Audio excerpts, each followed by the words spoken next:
Min xhieda mogħtija fil-Kumitat tal-Kontijiet Pubbliċi rriżulta li bejn l-2017 u l-2018 l-Awtorità Maltija tat-Turiżmu l-MTA żdiedet in-nefqa u l-isponsor minn 2 miljuni għal 6 miljun euro iżda naqset l-avvenimenti organizzati. Quddiem dan il-kumitat li qed jiddiskuti l-kontijiet finanzjarji tal-MTA illum xedt Lionel Gerada li ilu Events Director mal-MTA minn Ġunju tal-2019 waqt li qabel kien Person of Trust tal-eks Ministru Konrad Mizzi għal madwar sena u nofs.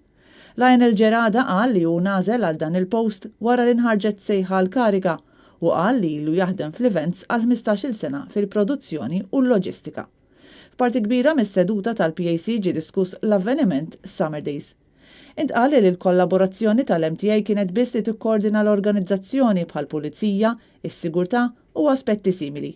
Ir-risk assessment f'dan l-avveniment għamluh il-kumpanija 41 Logistic b'direct order. Din hi biss waħda miż-żewġ kumpaniji li hawn f'Malta għal dan ix-xogħol.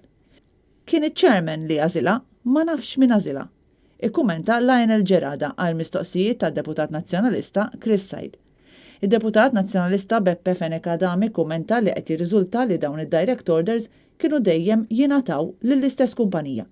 Lionel Gerada xedt li ma jafx min għażel lil din il-kumpanija.